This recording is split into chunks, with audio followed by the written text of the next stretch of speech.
Olá! Quem presta concurso público já conhece a rotina de estudos que terá pela frente. São horas de preparo, muitas vezes até anos de dedicação para dar uma vida melhor para si e para a família. Porém, depois da alegria de passar num concurso, vem a angústia de não ser chamado para trabalhar. Bom, e é sobre este tema que a gente vai discutir hoje aqui no Decisões e Argumentos com o vereador do PSOL, Celso Janazzi. Também a gente recebe a concursada aprovada para diretora escolar Michele Santos Leal e o concursado aprovado para auxiliar técnico de educação Rogério Ferreira. Obrigado, pessoal, pela participação de vocês. Olá. Olá. Bom, para a gente começar, vamos explicar a situação de vocês dois concursados. Michele, qual que é a sua situação? Então, eu sou professora da rede e eu prestei o concurso para diretor de escola, né?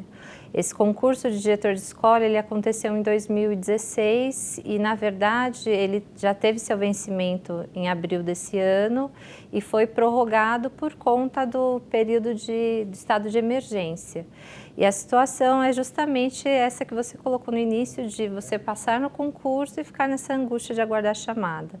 Acho que o maior problema hoje do concurso de diretor de escola é que nós temos um processo de autorização de chamada que está em curso desde outubro de 2019, ou seja, então já vai completar um ano que esse processo tramita e nós estamos aí na luta para que essa autorização seja efetivamente publicada. E são 4 anos aguardando também, né? São 4 anos mais o período de prorrogação, ou seja, é um longo caminho aí já de muita angústia para que efetivamente essas vagas sejam publicadas e a gente possa trabalhar de fato, né, atuar no cargo. Menos mal que você já tem um emprego na área da educação também. Sim, né, isso traz um certo conforto porque, querendo ou não, a gente vive uma situação que é muito problemática, né? Então, estar empregada é, de um certo modo, um alívio, mas isso não diminui a angústia de estar aguardando essa chamada, essa publicação dessa autorização e essa autorização não sai, né, e vem se arrastando aí por esse longo período, já meses. E o Rogério, seu concurso foi cancelado, é uma outra história, mas ainda não tem um desfecho final, né, Rogério? Sim, o concurso, ele, na realidade, não foi cancelado ainda. Esperamos que não aconteça isso. O que aconteceu... Travou. Ele teve 2 provas. Uma primeira prova foi cancelada porque faltou luz na FMU. E aí teve que cancelar uma prova. Aí a gente teve que fazer outra prova, então mais gastos, né? Você imagina você sair de casa até a prova, você gasta com combustível ou passagem de ônibus e tudo. E teve que fazer uma segunda prova. E este concurso já tem mais de 1 ano que foi lançado o edital e até então não foi homologado. A preocupação dos candidatos aprovados no concurso de ATE, no caso aí, o ATE, Auxiliar Técnico de Educação, é que seja homologado antes do dia 15 de agosto para que haja possibilidade de ter nomeações ainda este ano. E a resposta do concurso em relação à pandemia mudou alguma coisa? Devido à pandemia? Algum atraso? Sim, a prefeitura alegou que devido à pandemia cancelou o processo de aferição dos negros. A gente até entrou com um abaixo-assinado, um pedido de que, já que está na pandemia, que fizesse a aferição dos negros de maneira online. Usar a ferramenta do Zoom, do Meet ou Whats, tem várias ferramentas que dá para fazer a aferição à distância, já que a desculpa era esta, né?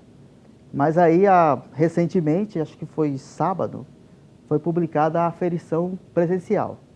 Já, então, aparentemente, a prefeitura pretende fazer a aferição presencialmente. Teve a primeira aferição documental, já foi lançada, o resultado já foi lançado, e agora falta o restante, que vai passar por um procedimento de aferição presencial. O vereador Celso Janazzi prestou bem atenção, já conhece os 2 casos, né, vereador? Está acostumado até porque, infelizmente, são situações recorrentes aqui na cidade de São Paulo. E agora, com a pandemia, parece que alavancou, de certa forma, essa ausência de chamados, né? Exatamente, Felipe. Nós conhecemos exatamente qual é a situação da rede de educação aqui no município de São Paulo. E quando eu falo isso, a gente tem que remeter para antes da pandemia. O déficit de servidores, dos profissionais da educação nas nossas escolas é gigantesco. Tanto no quadro de ATE, dos auxiliares técnicos de educação, como de diretores, como de coordenadores pedagógicos. Para você ter uma ideia, no caso dos ATEs, são 1.589 cargos vagos na cidade de São Paulo. Os coordenadores pedagógicos estão na faixa de 1.070 cargos vagos.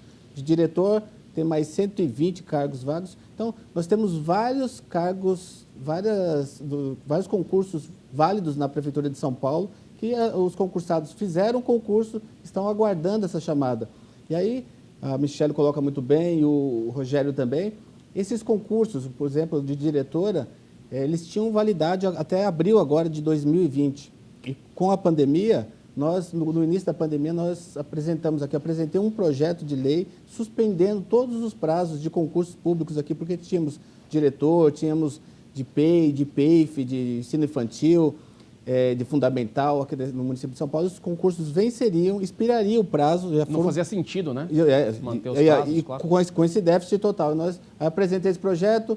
Naquele momento, os projetos vereadores não estavam sendo analisados individualmente, então eu coloquei uma emenda no projeto coletivo da Câmara Municipal, foi aprovado. Então, a gente estendeu esse período de validade dos concursos até o final do ano, até voltar, acabar o decreto de emergência na cidade de São Paulo, né? Então, ganhamos esse prazo para poder lutar pela nomeação e pela homologação de 2 concursos, o concurso de ATE e o concurso de coordenador pedagógico, né? Porque os outros concursos estão na fase de nomeação.